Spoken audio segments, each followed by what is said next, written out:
Hi masters, అందరికీ నమస్కారం. మా ఆత్మ బంధువులందరికీ అనంత కోటి కృతజ్ఞతలు. మరి ఎంతో శ్రద్ధతో ప్రతి ఒక్కరూ వింటున్నందుకు వాళ్ళందరికీ మనఃపూర్వక కృతజ్ఞతలు తెలుపుకుంటూ మనం సీతాయనం బుక్ చదువుకుంటున్నాం మాస్టర్స్. దానిలో సీత కార్య పరిపూర్ణత అన్న పాయింట్ గురించి మనం చదువుకుంటున్నాము. ఇప్పుడు ఆ తరువాత మా జీవితం మారసాగింది. సోమ చెప్తుందనమాట. మహారాణి ఎక్కడ ఉంది, ఏం చేస్తుంది అన్న మాటలు బయటకు పొక్కి ప్రజలు వివిధ అనారోగ్యాలు సమస్యలతో మొదట్లో కొద్దిమంది, తరువాత బారులు కట్టి రాసాగారు. మాత ఎన్నడూ ఎవరిని తిప్పి పంపలేదు. అయితే అది ఆమె శరీరంపై ప్రభావం చూపటం నాకు తెలిసింది. శ్రీరాముడు కూడా అది గుర్తించాడు. అంటే అందరికీ అనారోగ్యాలు పాలు అవుతున్నారు. ఆ దేశంలో ప్రజలందరూ కూడా అందరికీ కూడా ఈ మందులవి తయారు చేసి ఆవిడకి ఇస్తూ ఉన్నదనమాట. ఇస్తూ ఉంటే అక్కడికి అదంతా కూడా ఆమె శరీరంపై పడుతుంది. వాళ్ళ తాలూకా ఇబ్బందులన్నీ ఈవిడ పడుతుంది, ఆ బాధ అంతా కూడా. ఆ విషయాన్ని రాముడు కూడా గుర్తించాడు. ఒకసారి వచ్చినప్పుడు ఇక మందిరానికి వెళ్ళే సమయం వచ్చిందని, అక్కడ మరింత మందిని చేరవచ్చని చెప్పాడు. అంతేకాక తమ కుమారులకు కూడా నిజంగా వారెవరో తెలియజేసే సమయం వచ్చిందని, వారికి తెలియకుండా ఉంచిన విషయం చెప్తే వారు ఆశ్రమ మరి అరణ్య జీవితాన్ని పూర్తిగా ఆస్వాదిస్తారని కూడా రాముడు చెప్పాడనమాట. ఇంకా మనం అయోధ్యకు వెళ్ళే సమయం వచ్చింది. పిల్లలకి కూడా ఈ విషయాన్ని మరి చెప్పి అరణ్య జీవితాన్ని పూర్తిగా వాళ్ళు ఈ విషయం కూడా వాళ్ళకి తెలియచేయాలి అని చెప్పి అనుకుంటే, ఇక్కడ మాత నేను ముఖాలు చూసుకొని నవ్వుకుని, ఎందుకంటే వాళ్ళకి అప్పటికే తెలుసు అని మేము అనుకుంటున్నాము. పిల్లలిద్దరికీ అన్నీ తెలుసు అని. కానీ గత కొన్ని సంవత్సరాలుగా వారి నోటి నుంచి అనేక సార్లు మాటలు జారాయి. మాత వారికి ఆ రహస్యం చెప్పాలని ఎన్నోసార్లు అనుకుంది, కానీ చెప్పలేకపోయింది. అది అలా నిలిపి ఉంచిందట. వారి నిజ గుర్తింపుని ఎప్పుడు వెల్లడించాలి అన్న నిర్ణయము రాముని చేతుల్లో ఉంది అని చెప్పి అనుకొని ఊరుకుందనమాట, చెప్పలేదు. నేను వారి చదువుల నుంచి యువతలకు పిలిచిన తరువాత రాముడు వారిని తన ముందు కూర్చోబెట్టుకున్నాడు, పిల్లలిద్దరిని. ఆయన మాటల కోసం తడుపుకున్నట్లు ఉంటే సీత ఆరంభించింది. మీరు వాళ్ళు పెద్దవాళ్ళు అవుతున్నారు. త్వరలోనే జీవిత బాధ్యతలు స్వీకరించవలసి ఉంది. అది నిజమే. వారు ఇప్పుడు నాకంటే మాతకంటే పొడవుగా ఉన్నారు. రాత్రిపూట కథ చెప్పమని అరుదుగా అడుగుతున్నారు. ఎక్కువ సమయం ఆశ్రమంలోనే గడుపుతున్నారు. ఒక్కోసారి అక్కడే పడుకుంటున్నారు. రాముడు మొట్టమొదటిసారి రాజదుస్తుల్లో వచ్చాడు. తానే మహారాజు శ్రీరాముడు అని వెల్లడించాడు. సీతయే మహారాణి అని తమ కుటుంబం తిరిగి కలిసే సమయం వచ్చిందని చెప్పాడు. ఆ పిల్లలిద్దరూ కూడా ఒకరినొకరు చూసుకొని నవ్వుకున్నారు, ఏమాత్రమూ ఆశ్చర్యపడకుండా. వాళ్ళకి తెలియదు అనుకుంటున్నారు, కానీ వీళ్ళు కూడా ఏమాత్రం ఆశ్చర్యపడకుండా నవ్వుకున్నారంట. మీరెందుకు నవ్వుతున్నారు అని రాముడు అడిగితే బిగ్గరగా నవ్వుతూ, ఆయన వారికి ఈ వార్త దిగ్భ్రాంతి కలిగిస్తుంది అనుకున్నారు తండ్రి. మాకు కొద్ది కాలం క్రితమే ఈ విషయం తెలుసు. శ్రీరాముడు ఆశ్చర్యంగా చూసి ఏమీ ప్రశ్నించలేదంట. తండ్రి, మేము మా తల్లిదండ్రులు ఏ చర్యను ఎన్నడూ ప్రశ్నించము. మీరిద్దరిలో ఎవరు ఏ నిర్ణయం తీసుకున్నా దానిలో ఏదో ఒక ప్రయోజనం ఉంటుందని మాకు తెలుసు అని చెప్పారట పిల్లలిద్దరు కూడా. రాముడు వాళ్ళిద్దరిని తన చేతిలోకి తీసుకొని గట్టిగా కౌగిలించుకున్నారట ప్రేమగా. మీ అమ్మ మీకు చక్కగా అన్నీ బోధించింది. మీరు గనుక మందిరంలో పెరిగి ఉంటే వేరేగా ఉండేది. మీకు ఇదే విధముగా ఆమె వివేకము, ఆ ప్రయోజనం అందేది కాదు. అది నాకు ఇప్పుడు అర్థమవుతుంది. అంటే రాజమందిరంలో ఉంటే అక్కడ బందీగా ఉండి ఈ జ్ఞానం మీకు ఉండేది కాదు.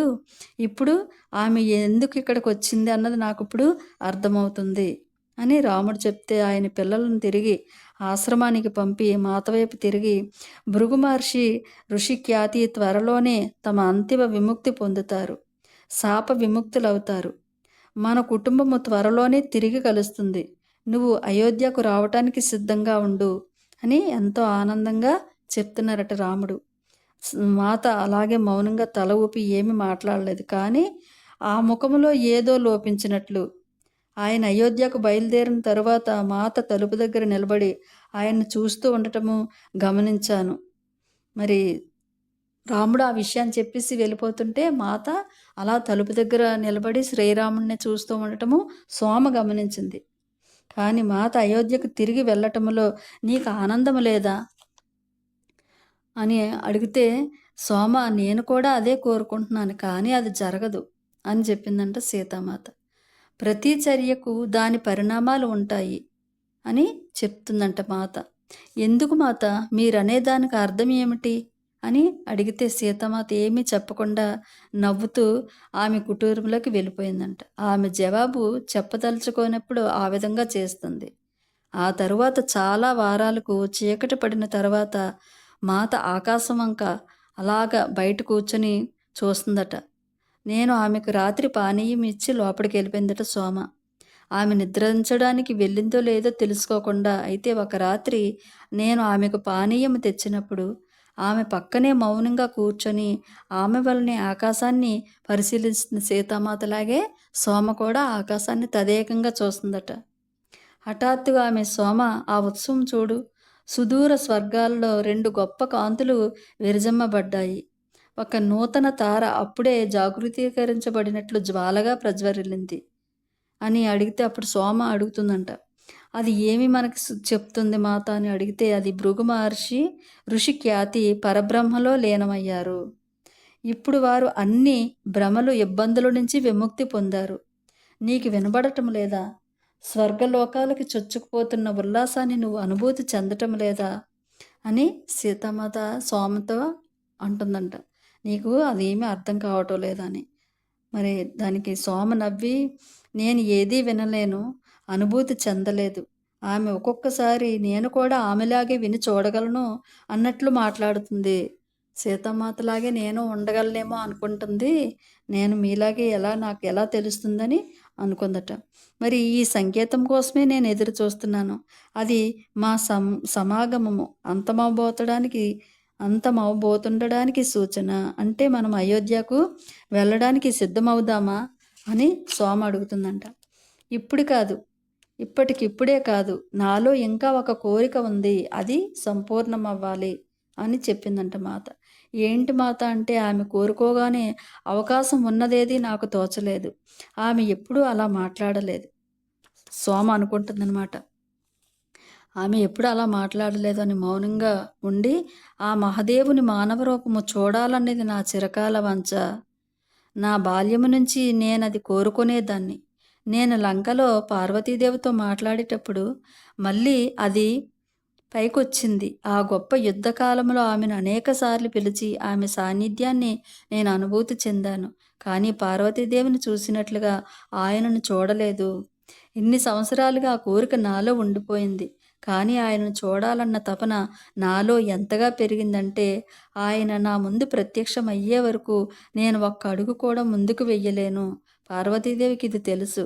ఆమె నా చివరి కోరికను తీర్చటంలో తప్పకుండా తోడ్పడుతుంది. అంటే ఈశ్వరుణ్ణి చూడాలని నా కోరిక, చివరి కోరిక. మరి దానికి పార్వతీదేవి నాకు ఈ విషయంలో సహాయం చేస్తుంది అని చెప్పిందంట సీతామాత సోమకి. ఇద్దరూ అలా మౌనంగా ఉండిపోయి ఆమె మాటలు నాలో ఏదో కలవరాన్ని ఎందుకు కలిగించాయో సోమకు అర్థం కావటం లేదట. బహుశా ఆ చివరి కోరిక తీరటం అనేది ఆమె త్వరలో ఈ భౌతిక లోకాన్ని వదలటానికి సంకేతమేమో అని అనుకుందట. కానీ ఆవిడ అంగీకరించలేకపోతుందట సోమ. మరి చాలా నెలల పాటు శ్రీరాముడు రాలేదు. నేను త్వరలో అయోధ్య వెళ్ళటం అన్న విషయాన్ని పక్కన పెట్టాను. ఆయన మళ్ళీ వచ్చినప్పుడు రాజ్య వ్యవహారాలలో మునిగి ఉండి మాత తిరిగి వచ్చే ప్రస్తావన చెయ్యలేదు. మరి ఒకరోజు పిల్లలకు శుభరాత్రి చెప్పబోయే ముందు వారిని బయటికి రమ్మని పిలిచింది. చంద్రుడు లేడు, కానీ ఆకాశము లెక్కలేనన్ని నక్షత్రాలతో నిండి ఉంది. లవకుశ లవాకుశ ఈ నక్షత్రాల వంక చూడండి సీతామాత చెప్తుందనమాట పిల్లలిద్దరికీ. ఇద్దరు కూడా ఆ నక్షత్రాల వైపు చూడండి, అక్కడ ఎన్ని లోకాలు ఉన్నాయో చూడండి, వాటి దాటి ఎన్నో విశ్వాలు మరి లోకాలు, మనము చూడలేని భౌతిక లోకాలు, స్వర్గలోకాలు ఉన్నాయి. నేను ఇక్కడ లేనప్పుడు ఆ లోకాలకు తోడ్పడుతూ వాటి సామర్థ్యము వెలికి తీయడానికి దోహదము చేస్తూ ఉంటాను అని చెప్తుందనమాట పిల్లలిద్దరికీ. లవుడు మొహంలో ఏదో అర్థమైన భావం కనిపిస్తుండగా నువ్వు ఇక్కడ లేకపోవటమా అని అడిగాడంట. నేను ఆ విధంగా చెప్పి ఉండకూడదు అని మళ్ళీ మాత సవరించుకుంటూ గబగబా అది సరి చేసుకోబోయింది. నేను ఎప్పుడూ ఇక్కడే ఉంటాను అయితే నేను వేరే చోట కూడా ఉండవలసిన అవసరం వచ్చినప్పుడు నన్ను అక్కడికి పిలుస్తారు. ఆవిడ ఒక క్షణం ఆగి ఆ నక్షత్ర చైతన్యాలను మిత్రులుగా చూడండి. అవి జీవరాశికి అంతటికీ ప్రయోజనం చేకూర్చే ప్రేమను వెలువరిస్తాయి. ఆమె పులకించింది. నేనప్పుడు తన కుమార్తెగా పుట్టినప్పుడు మానవ జాతి సంసిద్ధతలో లేదు కనుక కొత్త జ్ఞానం మాత్రమే వెల్లడి చేయబడింది. మనం నేర్చుకోవలసింది ఎంతో ఉంది. భవిష్యత్తులో మీరు రాజులుగా ఉన్నప్పుడు నక్షత్రాల వైపు చూసి నేను మీ వైపు చూసి నవ్వుతున్నానని, ఎక్కడ ఉన్నా మీపై ప్రేమ ప్రసరిస్తున్నానని తెలుసుకోండి. అంటే నేనున్నా లేకపోయినా మీరు రాజులుగా ఉన్నప్పుడు నక్షత్రాల వైపు చూడండి. నా ప్రేమ మీ వైపు నేను చూసి నవ్వుతున్నానని, నా ప్రేమ మీపై ఉంటుందని మీరు భావించండి, తెలుసుకోండి. మరి మేము రాజ్యపాలన చేస్తున్నప్పుడు నువ్వు మా పక్కనే ఉంటావు కదమ్మా అని చెప్పాడట కుశుడు. అప్పుడు ఆమె నవ్వి ఇలా చెప్పిందంట, మానవ నేత్రాలకు కనిపించని అనేక విశ్వాలు ఉంటాయి, నేను అక్కడ కూడా ఉంటాను అని నవ్వుతూ చెప్పిందట. మరి కుశుడు ఆవలింత చూసి వారిద్దరిలో ఎవరికి ఆమె చెప్పింది అర్థం కాలేదు. కుశుడు ఆమె ఒడిలో తలపెట్టుకున్నాడు. ఆమె చాలా ఆలస్యమైందని గ్రహించి వారిని ఇద్దరిని కూడా కుటీరంలోకి పంపించిందంట. చాలా కాలము గడవకముందే భవిష్యత్తు స్పష్టమైంది. ఒకరోజు ఉదయమే మాత ఈరోజు మనకు ప్రత్యేక అతిథులు రాబోతున్నారని చెప్పింది. మనము అద్భుతమైన విందు తయారు చేయాలి. నేను సూచనల కోసం ఎదురు చూస్తూ నిలబడ్డాను. సోమ మనం విందు తయారు చేయాలని చెప్పింది కదా, మరి ఏం చెయ్యాలని ఆవిడ చెప్తే ఈవిడ చేయడానికి సిద్ధంగా ఉంది. మరి ఇంతకుముందు అనేక సార్లులాగానే రుచికరమైన భోజనం సిద్ధం చేయగలము. మరి విందు మాట ఏమిటి? మాత నన్ను అడవికి పంపింది, దుంపలు ఇంకా తినగలనివన్నీ తెమ్మని. ఆమె మూలికలు పోగు చేస్తానంది. ఉదయం అంతా చక్కటి ఆహార పదార్థాలు సేకరించాము. ఆమె కొంచెం ఆతురతతో ఉన్నట్లుగా ఉంది, కానీ అంతకంటే ఊహించలేకపోయాను. శ్రీరాముడు మందిరం నుంచి ఎవరినో తీసుకువస్తున్నారు అనుకున్నాను. బహుశా వాళ్ళు మమ్మల్ని అయోధ్యకు తీసుకువెళ్ళటానికి వస్తున్నారేమో రాముడు అందరూనూ అనుకుందట సోమ. సాయంత్రం అయింది. మాత తాను శ్రీరాముడు కూర్చుని ఆహారం తీసుకునే చోట ఆరుబయట తోట మధ్యలో ఒక చోట సిద్ధము చేసుకుంది. సోమ, నా కుటీరం నుంచి చేపలు అన్నీ తీసుకొనిరా, ఇక్కడ మనం పరుచుదాము, వారికి ఇక్కడ వడ్డిద్దాము అని చెప్పిందంట. మరి ఇది నన్ను ఆశ్చర్యపరిచింది. ఇంతకు ముందెన్నడూ మేము మెత్తలు బయటకు తేలేదు. వాటిని సౌకర్యంగా అందంగా ఉండేటట్లు సర్దాము. ఆహారం సిద్ధమైంది. అతిథులు రావటమే తరువాయి. గంటలు గడిచినా ఎవరూ రాలేదు. మాత ఆలస్యమైపోతుంది, బహుశా వాళ్ళు రేపు వస్తారేమో అని సోమందట. లేదు, వాళ్ళు ఇప్పుడే వస్తారు ఖచ్చితంగా చెప్తుందట. ఆహారాన్ని వేడిగా ఉంచు, వారు ఏ నిమిషంలోనైనా రావచ్చు అని చేతులు నిలుపుకుంటూ చెప్తుందట మాత. రాబోయేది ఎవరో నేను తెలుసుకోవచ్చా అని అడిగిందంట. సమయం వచ్చినప్పుడు తెలుసుకుంటావు అని సీతామాత చెప్పిందట సోమకి. ఆకాశములో దీపాలు వెలిగిస్తున్నట్లు ఒక్కొక్క నక్షత్రము ప్రకాశిస్తుండగా ఇద్దరు అందమైన యువ ఋషులు తలుపు తట్టారు. మాత తలుపు తీయడానికి వెళుతుండగా నేను ఆమె హృదయ స్పందన విన్నాను.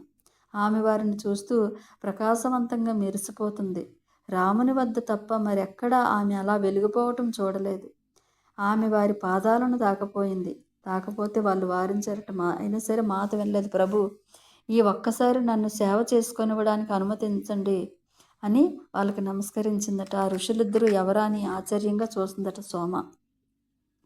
ఆ స్త్రీ యవ్వనములో అలౌకిక సౌందర్యముతో, పర్వత ప్రాంత ప్రజల వలె గోధుమ వర్ణముతో, నల్లటి మెరుస్తున్న ఆల్చిప్పల వంటి కళ్ళతో ఉందట. ఆ పురుషుడు కూడా అంతే అందంగా, అదే వర్ణములో గొప్ప దారుఢ్యాన్ని సూచిస్తున్నారు. మరి వాళ్ళిద్దరినీ కూడా అలాగా చూస్తూ ఉందట సోమ. ముందుగా ఆ స్త్రీ ప్రేమపూర్వకంగా నవ్వుతూ మాట్లాడటం మొదలుపెట్టిందట. మాత తనకు తెలిసినట్లుగా బిడ్డ సీత అంది. ఆ వెనుక ఆయన సీత, నీ ఎదురుచూపు నన్ను తాకింది, అందుకే నీ కోరికను సంపూర్ణము చేయడానికి వచ్చాను. నేను నీ కోరికని దేనిని తిరస్కరించలేను అని వాళ్ళిద్దరూ నక్షత్ర దేవతలు వచ్చారు కదా, వాళ్ళు చెప్తున్నారట. మాత వాళ్ళని కూర్చోమని, తర్వాత సర్దుకునేసరికి శ్రీరాముడు కూడా రావడం చూసి మరి వచ్చిన వెంటనే వారికి నమస్కరించారట. రాముడు కూడా మరి అక్కడ కూర్చొని ఉండగా ఆ పల్చటి కాంతి వారి చుట్టూ పరుచుకుంది. ఆ రాత్రి ఆకాశంలో చంద్రుడు తప్ప వేరేమీ లేవు. అయినా సరే నక్షత్ర ప్రకాశం లేకపోయినా వారి చుట్టూ కాంతి ఉంది. అది ఆ ఋషుల శరీరాల నుంచి ప్రసరిస్తున్నట్లు. కొంతసేపు కూర్చున్న తరువాత మాత భోజనం తేవటానికి లేచింది. వాళ్ళిద్దరితో పాటు శ్రీరాముడికి కూడా భోజనాన్ని పెట్టిందనమాట. ఆమె కూడా కూర్చున్న తర్వాత మరి నేను వడ్డిస్తాననగానే వాళ్ళందరికీ కూడా వడ్డించింది. అందరూ భోంచేశారు. మరి అక్కడంతా కూడా సర్దిన తర్వాత ఆమె శ్రీరాముని వైపు తిరిగి మాత లంకలో ఉన్న కాలంలో జరిగిన అనేక విషయాలు చెప్పింది. ఆమె పూర్తి చేసిన తర్వాత మాత వైపు తదేకంగా చూసి రావణుడితో జరిగిన యుద్ధములో విషపు బాణము తగిలి లక్ష్మణుడు మూర్ఛిల్లినప్పుడు మాత యమదేవునితో యుద్ధము చేయడాన్ని కూడా వర్ణించిందట. మరి ఆ విషయం తెలియదు కదా, ఇప్పుడు చెప్తుందట. చెప్తే ఆమె కలిగించుకోనట్లయితే లక్ష్మణుడికి ఆ రాత్రి గడిచేది కాదు అని చెప్పిందట నిదానంగా. శ్రీరాముడు అప్పటి వరకు కూడా తెలియదనమాట. మాత వైపు చూసి ఆమె నేల వైపు చూస్తుందట. ఆమె ఆ అనుభవాలు రామునితో ఎప్పుడూ చెప్పలేదు. ఆ స్త్రీ వచ్చిన నక్షత్ర స్త్రీలు చెప్తున్నారట రాముడితో. మరి ఆ స్త్రీ ఇంకా చెప్తూ లక్ష్మణుడు జీవించి ఉండడానికి బదులుగా సీత తన జీవితాన్ని కొన్ని సంవత్సరాలు ఇవ్వవలసి వచ్చింది. అది యమదేవుని షరతు అని చెప్పిందంట ఆ నక్షత్ర లోకంలోని దేవత. అప్పుడు ఆ మాటలు విన్న రాముడు పరిస్థితిలోని తీవ్రతను అక్కడ గమనించాడు. అయితే పొడిగించటం అనేది ఖచ్చితంగా జరుగుతుందా అంటే ఆ స్త్రీ తల ఊపి అది సీత మాట అని శాంతంగా చెప్పిందట. ఆమె తన జీవితంలోంచి కొన్ని సంవత్సరాలు ఇచ్చినట్లు నేను కూడా ఆ విధంగానే చెయ్యవచ్చా అని రాముడు అడిగాడంట. ఆవిడ ఎలా అయితే కొన్ని సంవత్సరాలు ఇచ్చిందో లక్ష్మణుడికి, నేను అలాగే ఇవ్వవచ్చా అంటే ఆ స్త్రీ తల పంపించి సమయం మించిపోయింది, మరి ఎంతకాలం మిగిలి ఉంది అని అడిగాడట. ఆ స్త్రీ మాత వైపు తిరిగి నువ్వు వెళ్ళే సమయం ఎంపిక చేసుకోవచ్చు, అయితే 1 సంవత్సరం లోపే, అంత త్వరగాన అడిగాడట రాముడు. ఆమె తల ఊపిందట. మరి మాత ఈ సమాచారాన్ని అంతా గ్రహిస్తుంది. మొదట్లో కొంత కలవరపడినట్లు కనిపించిన వెంటనే తన స్థిరత్వాన్ని తిరిగి తెచ్చుకుంది. శ్రీరాముని వైపు తిరిగి నేను నా మాట నిలుపుకోవాలి, నేను మళ్ళీ ఆ విధమైన పరిస్థితిని ఎదుర్కోవలసి వస్తే మన ప్రియ సోదరుడు లక్ష్మణుని కోసము లేదా వేరే సోదరుల కోసము నేను నా జీవితాన్నైనా ఇస్తాను, అది నా మన్నింపు.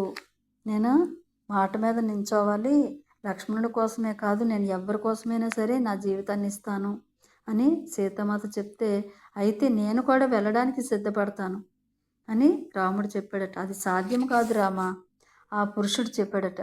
నీ సమయం ఇంకా రాలేదు. మీ కుమారుల సింహాసనం అధిష్ఠించేంత వరకు, నూతన సమాజ ఆవిర్భానికి పునాది ఏర్పడే వరకు, నూతన సమాజ ధర్మాలు ఆవిర్భించబడే వరకు, అన్నింటినీ ప్రేమ చుట్టి ఉండటం పైన ఆధారపడి విశ్వనీయవాలు చట్టాలు చేయబడే వరకు నువ్వెక్కడే ఉండి తీరాలి. అది నీ జన్మ కారణము, మీ ఇద్దరి జన్మ కారణము కూడా. సీత ముందుగా వెళ్ళిపోవటం వల్ల నువ్వు ఉండటం అత్యవసరము. మీరిద్దరూ వచ్చిన కారణాన్ని నువ్వే సంపూర్ణం చేయాలి. సీత దేవలోకం నుంచి నీకు తోడ్పడుతుంది అని ఆ మగ పురుషుడు చెప్తున్నాడనమాట. అందుకోసమే నేను వచ్చాను. అతను ప్రేమపూర్వకంగా నవ్వుతూ చెప్పాడట. రామ సీత, నేను మీకు జరిగినది జరగబోయేది నిజంగా మీరెవరు అన్నది చూపిస్తాను అని వాళ్ళిద్దరికీ చెప్తున్నాడట. మీ ఇద్దరు ఎవరు అన్నది నేను చూపిస్తాను రండి అని ధ్యానంలోకి ప్రవేశించారట అందరూ కూడా. ఆ సంభాషణ జరుగుతుండగా అక్కడ శుభ్రం చేస్తుందట సోమ.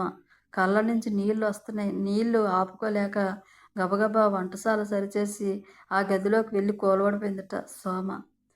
నా కళ్ళల్లో నీరు ఆవిరయ్యే వరకు పొంగిపోర్లి ఏడుస్తూ గదిలోకి వెళ్ళి బాధపడుతుందట సోమ. ఆ పైన నిద్రలోకి జారుకొని కొన్ని గంటల తర్వాత లేచిందట.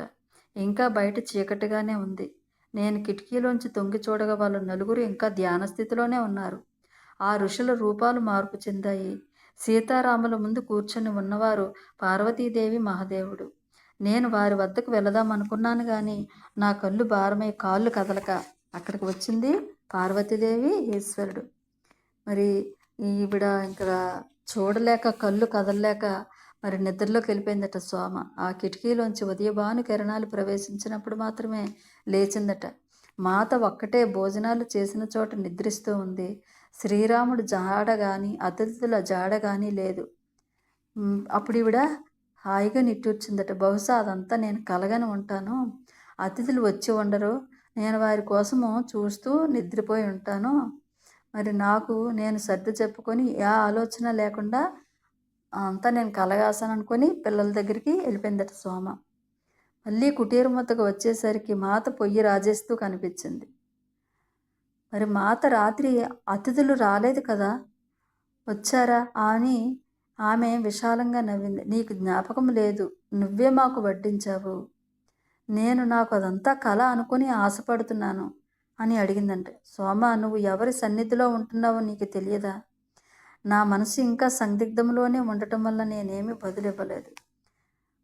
మరి వెళ్ళి ఆ చేపలన్నీ లోపలికి తీసుకొనిరా, అప్పుడు నీకు తెలుస్తుందని సీతమ్మ చెప్పిందట. నేను ఆ చేపలు చుట్టేటప్పుడు స్త్రీ పురుషులు ఇద్దరూ కూర్చున్న చోట చిన్న ఆభరణాలు వెదజల్లబడి ఉండటం చూశాను. ఒక బుట్ట తెచ్చి ఏరసాగాను. తలుపు దగ్గర నిలబడి మాత నవ్వడం నేను చూశాను. ఆమెను చూడగానే నేను చూసింది నిజమే, అంటే రాత్రి జరిగింది నిజమే అని అప్పుడు అనిపించింది అనమాట. మహాదేవుడు, పార్వతీదేవి మరి రాత్రి లేచి వారి రూపాలను చూశానని జ్ఞాపకం వచ్చింది. అది గుర్తుకు రాగానే మాత తలాడిస్తూ ఆ రత్నాలను గురుదేవునికి ఇచ్చి, అది శ్రీరాముని కుటుంబాన్ని ఇన్ని సంవత్సరాలు జాగ్రత్తగా చూస్తున్నందుకు బహుమతి అని చెప్పు. ఆ రత్నాలన్నీ కూడా గురుదేవునికి ఇచ్చి, మరి శ్రీరాముని కుటుంబాన్ని ఇన్ని సంవత్సరాలు జాగ్రత్తగా మీరు చూశారు కాబట్టి మీకు బహుమతిగా ఇచ్చారని చెప్పి అతనికి ఇచ్చేయమని చెప్పిందట. మరి మాత తాను ఈ ప్రపంచం నుంచి ముందుగా వెళ్ళిపోయే వార్తతో ఏమీ కలవరపడలేదు. నేను ఆ ప్రస్తావన తేవబోగా ఆమె నోటిపై వేలించి, సోమ, రేపటి గురించి ఆలోచించకు, మనం ఈ వేళ గురించే పట్టించుకోవాలి. ఈ ప్రపంచం ఎన్నటికీ అనిత్యమే. ఇప్పటి నుంచి ఎవరికి ఒక రోజు, ఒక నెల, ఒక సంవత్సరం ఎక్కడ ఉంటారో తెలియదు. ఏమి జరుగుతుందో జరగని, అంతా మన ప్రణాళిక ప్రకారమే జరుగుతుంది. దానిని మనం ప్రశ్నించటం కానీ, అనివార్యమైన వారికి విచారం కానీ చెయ్యకూడదు. అందుకే మనకి వర్తమాని భవ అని చెప్తున్నారు కదా, అదే ఇక్కడ అనమాట. మనం ఒక సంవత్సరము, ఒక నెల ఏం జరుగుతుంది ఏంటి, ఇదేమీ కూడా మనకు అవసరం లేదు. మనం ఈరోజు ఇప్పుడు ఈ క్షణంలోనే ఉండాలి. అదంతా కూడా ప్రణాళిక ప్రకారమే జరుగుతుంది అని చెప్పిందనమాట. మరి నేను దానిని నా మనసులో నుంచి తీసివేయలేకపోతుందట సోమ. ప్రతిరోజు నిద్ర లేవగానే గబగబా వెళ్ళి ఆవిడ బ్రతుకుందో లేదో చూసుకునేదట సోమ. అది చూసి ఒకరోజు మాత నవ్వి, నేను నీకు మాట ఇస్తున్నాను, ఆ రోజు వస్తే తెలిసేది నీకే. సాయంత్రాలు ఆమె ఏదో పరిశీలనిస్తున్నట్టు నక్షత్రాలను తదేకంగా చూస్తూ ఉండేదట మాత. ఒకవేళ నేను కానీ ఈ భూలోకాన్ని వదిలి వెళ్ళిపోతే మొదట తెలిసేది నీకే అని చెప్పిందంట. అలా ఎప్పుడూ ప్రతిరోజు కూడా నక్షత్రాలను పరిశీలనగా చూస్తూ ఉండేదట. ఒకరోజు సాయంకాలము ఆమె నాతో ఇలా చెప్పింది. ఒకసారి నేను భృగు మహర్షి కుమార్తెగా పుట్టి భూమి మీదకు నక్షత్రాల గురించిన జ్ఞానము, వాటి చలనాలను అర్థము చేసుకోవటము, మానవ జీవితంపై వాటి ప్రభావాలను భూమిపైకి తీసుకురావడంలో సహాయపడ్డాను. ఆ సమయంలోనే నారాయణుడు శపించబడ్డాడు. అలా జరగకపోతే తన భార్య వసున మరణం వల్ల కలిగిన వేదన తీవ్రతతో భృగు మరణించి ఉండేవాడు. కానీ నారాయణుడు అతని పని పూర్తి కాలేదు. అతను చాలా కాలము ఈ చక్రము పూర్తి అయ్యేటంత వరకు నిలిచి ఉండాలి అన్నారు. అందువల్ల ఆయన ఇంకా మనతో ఉన్నాడు, మానవ సమాజానికి జ్ఞానము తీసుకువస్తున్నాడు అని సోమకి చెప్తుందనమాట సీతామాత. కాబట్టి ఆయన ఇంకా మనతో ఉన్నారు. మరి మరి మాత, మీరు ఏం గమనిస్తున్నారు అని అడిగిందంట సోమ. మరి ఒకవేళ ఆమె వెళ్ళిపోవడానికి మంచి రోజు చూస్తుందేమో అని అనుకుందంట. నక్షత్రాలు నాతో ప్రేమ భాషలో మాట్లాడతాయి. అవి నిరంతరము ప్రేమను ప్రసరిస్తూ మనకు సందేశాలు పంపుతూ ఉంటాయి. మరి నీ ఆలోచన సరైనదే. అవి నాకు వెళ్ళిపోవడానికి సరైన సమయాన్ని సూచిస్తాయి అని చెప్పిందంటే. నువ్వు ఏదైతే ఆలోచిస్తున్నావో అది కరెక్టే, అవి సమయాన్ని సూచిస్తాయంటే ఈవిడ స్వరం వణికిందంట సోమకి. నా ఆలోచనలు చదువుతూ మాత ఇలా చెప్పిందంట. లేదు సోమ, నువ్వు నాతో రావు. నీ అవసరం ఇంకా ఇక్కడ ఉంది.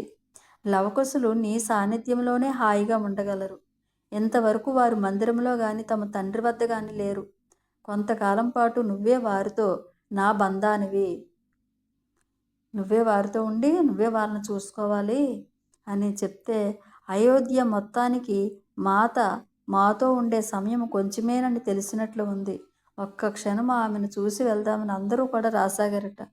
అది ఆమెకి ఇబ్బందికరంగా ఉన్న అందరినీ ఆహ్వానించింది. అందరికీ తెలిసిందంట మాత కొద్ది రోజులే ఉంటుంది, తర్వాత ఆమెని మనం చూడలేమని అందరికీ తెలిసింది కదా, తెలిసినట్టు ఉంది. కానీ అందరూ కూడా సీతామాతను చూడడానికి అందరూ వస్తున్నారట. ఒకరోజు ఉదయము అప్పుడు ఆమె నాతో, నేను మరొకసారి అయోధ్యను చూడాలి, ఆ వీధుల్లో నడవాలి, అది ఎంత పెద్దదైందో చూడాలి, అది ఎంత కిటకిటలాడుతుందో నేను తెలుసుకోవాలి అని అడిగిందట మాత. మాత నేను హనుమంతుడితో ఈ ఏర్పాటు చేయమని చెబుతాను అని సోమ చెప్తే సరే అందట. ఇద్దరికీ కూడా అది జరిగే పని కాదని తెలుసు. ఆమె బలహీనంగా మారిపోయింది. అంత దీర్ఘ ప్రయాణాన్ని తట్టుకోలేదు. అయినా మేము ప్రయత్నం ఆరంభించాము. త్వరలోనే హనుమంతుడు వచ్చాడు. ఆయనకు నోరు విప్పకముందే ఆమె కోరిక తెలుస్తుంది. అనేకసార్లు ఆమె ఏదైనా పండు తినాలి అనుకున్నప్పుడు ఆ పండ్ల బుట్టతో అక్కడ ప్రత్యక్షమైపోయేవాడట హనుమంతుడు.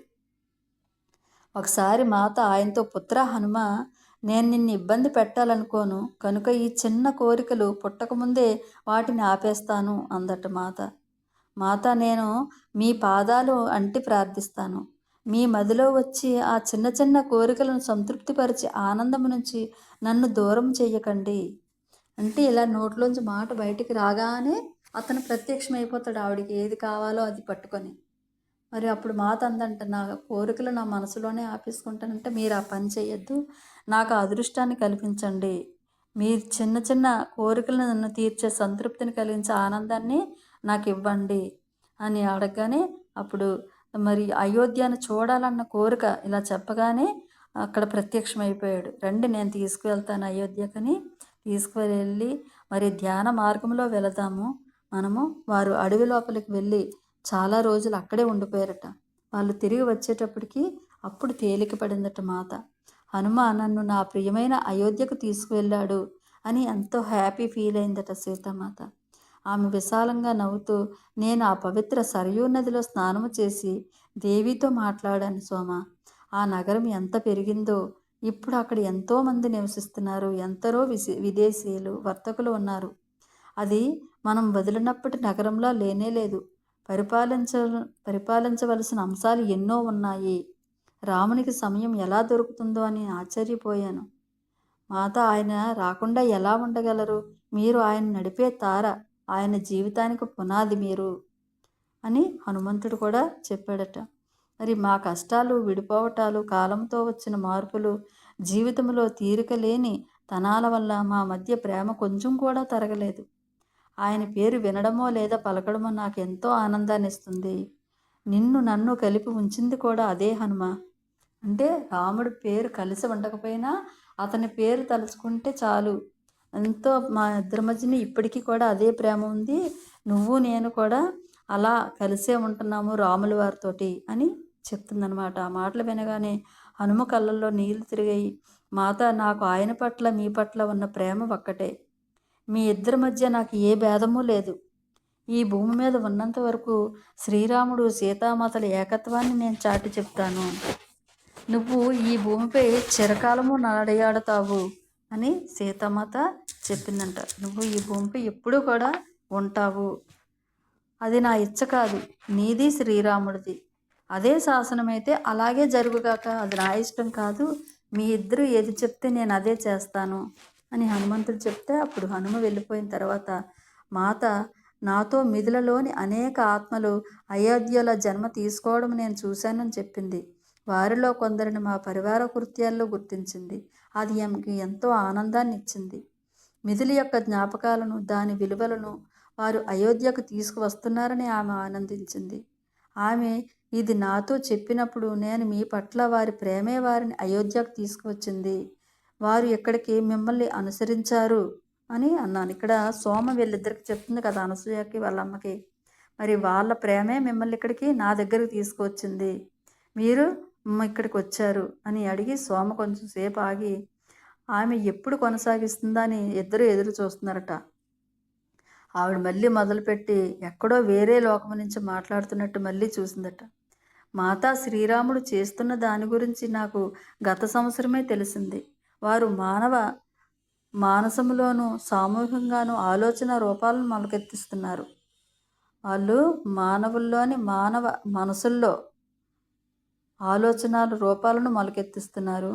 భవిష్యత్తు శతాబ్దాలు సకాలలో వికసించగల అభిప్రాయాలు, అనన్వయాల బీజాలను నాటుతున్నారు వాళ్ళిద్దరూ కూడా. అంటే భూమి తన చక్రగతిలో తిరోగమన చాపంపై ఉంది.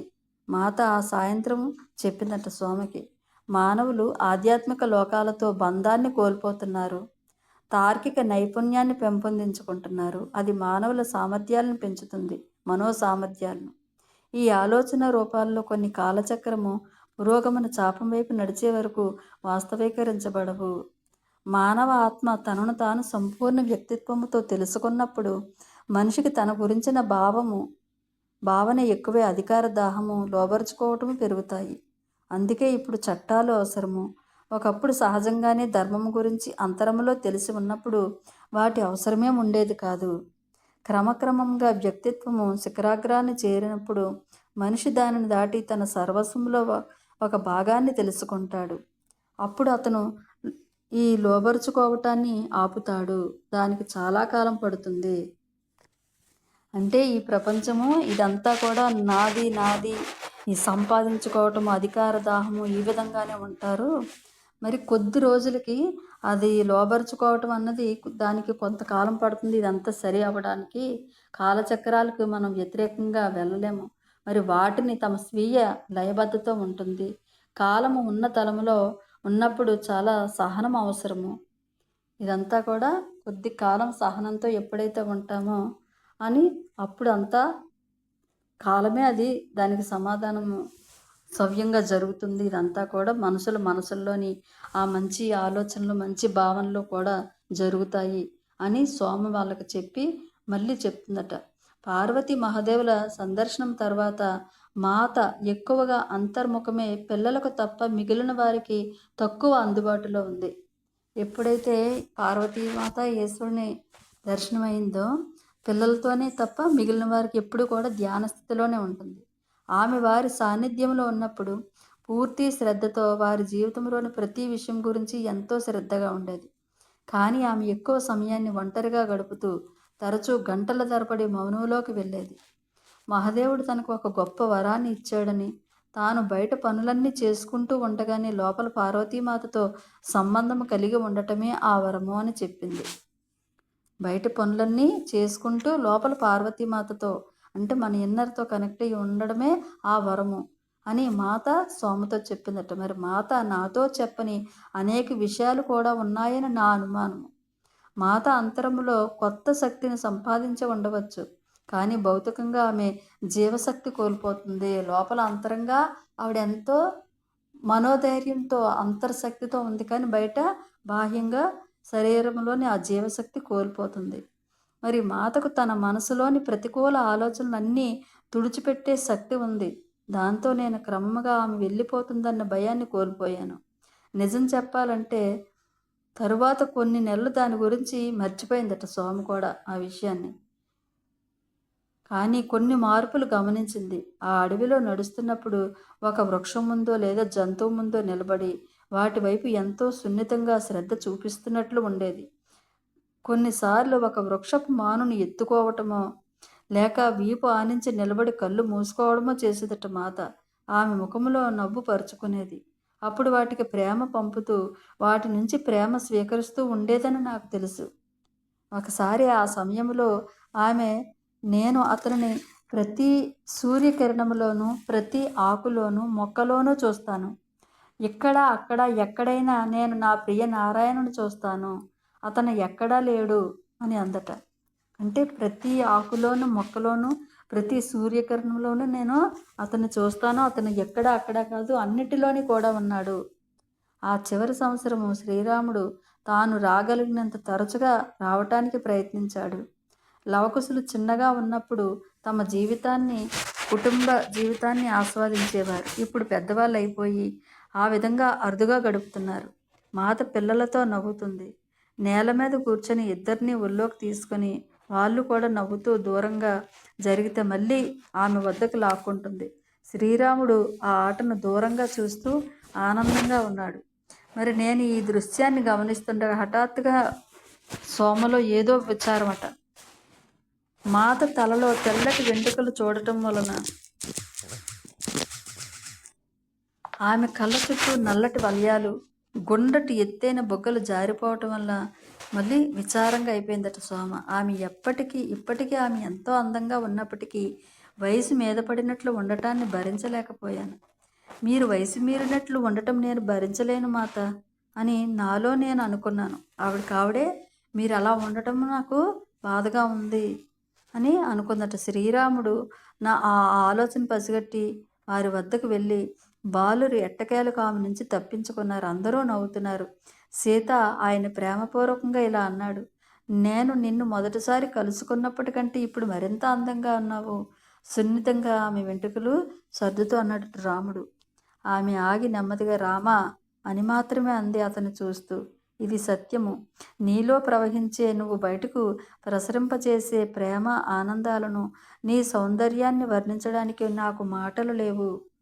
అప్పుడు నేను నాకు మెల్లగా బయట వాస్తవాన్ని కాదు అంతర్వాస్తవాన్ని చూడమని గుర్తుకు చేస్తున్నాడని గ్రహించాను. అది అంటే నువ్వు అప్పటికంటే ఇప్పుడు ఇంకా ఎంతో అందంగా ఉన్నావు అని వెంట్రుకలు సవరిస్తూ అన్నాడంటే నువ్వు బయట వాస్తవాన్ని కాదు నీ అంతర్వాస్తవాన్ని చూడని రాముడు సీతామాతకు గుర్తు చేస్తున్నట్లుగా చెప్తున్నాడు అని ఇక్కడ సోమ గ్రహించింది. ఇక్కడ సోమే కదా బాధపడుతుంది, సీతామాతకు అవసరం లేదు. ఆవిడ ఆ విధంగానే ఉంది. అప్పుడు తమ మధ్య ఉన్న ఈ ప్రేమను పిల్లలు అనుభూతి చెందాలని, దానివల్ల వారు అది ఎప్పటికీ జ్ఞాపకం ఉంచుకుంటారు అని భావించాడట రాముడు. ప్రభు కృతజ్ఞతలు, మీరు నా ఆలోచనను గ్రహించి సరిచేయటంలో ఎన్నడూ విఫలమవరు అని నెమ్మదిగా అనుకుందట సోమ. ఈ విధముగా ఆయన నేను వాస్తవంలో ఉండటము తోడ్పడ్డాడు. చాలా అరుదుగా ఆయన నన్ను బయటకు వినిపించేటట్లు సరిచేసిన, నా ఆలోచన సరిగ్గా లేనప్పుడు తరచుగా లోనించే సరిచేసేవారట రాముడు సోమను కూడా. మరి నేను గత సంవత్సరాన్ని తిరిగి చూసుకుంటే మాత భూమిపై తాను ప్రేమిస్తున్న విషయాలన్నిటికీ వీడ్కోలు చెబుతున్నట్లు అనిపించింది. ఆ చివరి సంవత్సరాన్ని ఎంతో ప్రేమతో, మరింత గాఢతతో నింపుతుంది. పిల్లల విషయంలోనూ కూడా అంతే. తరచుగా వాళ్ళతో ఆటలాడుకోవటము, వారితో గంభీరమైన చర్చల్లో పాల్గొనేది, మానసిక ఉద్వేగ అభివృద్ధి కోసం ప్రతి క్షణాన్ని వినియోగించేది. మరి అక్కడ ప్రతి క్షణం కూడా వాళ్ళతో ఒక్క క్షణం కూడా వృధా చేయలేదట. ఆ విధంగా ఎన్నో నెలలు గడిచిపోయాయి. ఆమె ఆనందం ఎప్పటికీ అలాగే ఉరకలు వేస్తుంది. నేను ఆమె ఆనందానికి ఆటంకం కలిగించి ఏ విషయమూ ఆలోచించే సాహసం చేయలేదు. శ్రీరాముడు వచ్చినప్పుడు వారు తరచుగా అడవిలోకి నడుచుకుంటూ వెళ్ళేవారు. మొట్టమొదటిసారిగా వారు నడుస్తుండగా ఆమె ఆయన చేతిని పట్టుకోవడం చూశాను. వారు శరీర బలహీన పడుతుందన్న ఆలోచన నా మనసులో మెదిలింది, కానీ నేను వెంటనే అది కాదు, ఆమె ఆప్యాయతో అతనిని పట్టుకుంది అని అనుకుందట. పార్వతీమాత మహాదేవుడు వచ్చిన ఆ అసాధారణ సందర్భం జరిగి సంవత్సరం పూర్తి కాబోతుంది. కానీ మా పరిస్థితిలో మార్పు గమనించిన సూచన ఏదీ లేదు. ఒక రాత్రి మాతకు పానీయం తెస్తూ ఉండగా ఆమె తన కుటీరంలో ఎవరితోనో మాట్లాడుతుంది. అది ఎవరో నేను ఊహించలేదు. అది ఒక పురుష స్వరంగా మారింది, కానీ శ్రీరామునిది కాదు. ఆమె ఆ పానీయం తాగకుండా నిద్రించదు కనుక చాలాసేపు ఎదురు చూసిన తర్వాత తలుపు కొడదామని నిర్ణయించుకుందట సోమ. రా సోమ, నేను తలుపు తీసుకుని వెళ్ళి జనక మహారాజు ఆమె ముందు నిలబడి ఉండటాన్ని చూసి, తండ్రి జనక మహారాజు వచ్చి అక్కడ నిలబడి చూసి ఆశ్చర్యపోయిందట సోమ. ఉద్వేగం ఉప్పొంగగా నా చేతిలోని పాత్ర జారిపోయి ఆ పానీయం నేలంతా ఒలిగిపోయిందట. అలాగ కదలకుండా ఉండిపోయిందట సోమ. తరువాత నా కాళ్ళు ఆయన వద్దకు నడిపించగా నేను ఆయన పాదాలకు మోకరిల్లి నా నుదుటిని ఆనించి కన్నీటితో ఆయన పాదాలను కడిగిందట సోమ. మిదులను వదిలిన నాటి నుంచి ఆయన కోసము చూసిన ఎదురు చూపంతా కన్నీరే ప్రవహించి ప్రభు అని ఎంతో ప్రేమతో జనక మహారాజుతో అతను కాలు పట్టుకొని బాధపడిందనమాట. అతను ఆశీర్వదిస్తున్నట్లుగా తన చేతిని నా తలపై ఉంచి ఆ తరువాత లేపి, నేను నీకెంతో రుణపడి ఉన్నాను సోమ. సీతను ఇన్ని సంవత్సరాలుగా ఎంతో జాగ్రత్తగా చూసావు, నీ భక్తిని చెక్కు చెదరనియ్యలేదు అని జనక మహారాజు కూడా సోమతో చెప్పి కళ్ళు తుడుచుకొని, ప్రభు మీరు ఆమెకు సేవ చేయగలిగిన గొప్ప అదృష్టాన్ని నాకు ప్రసాదించారు. తరువాత నేను పాడు చేసిన నేలను చూసి సాలువాతో తుడవబోయిందంట. దానిని వదిలేయి సోమ, మనం తండ్రి గారికి త్వరగా భోజనం సిద్ధం చేద్దాము అని అనగానే, అప్పుడు ఆహారం తయారు చేయడానికి వంటశాల వైపు వెళ్ళిన తర్వాత కొంతసేపటి తర్వాత మాత కూడా వచ్చి, మరి మనల్ని చూడడానికి ఎందుకు వచ్చారు అని అడిగిందంట. నేను యువతగా ఉన్నప్పుడు అడవిలోకి వెళ్ళి గాఢ ధ్యాన స్థితిలో భౌతిక శరీరంలోకి దాదాపు తిరిగి రాలేని స్థితిలో ఉండటం నీకు గుర్తుందా అని అడిగిందంట సీతామాత. Okay, thank you.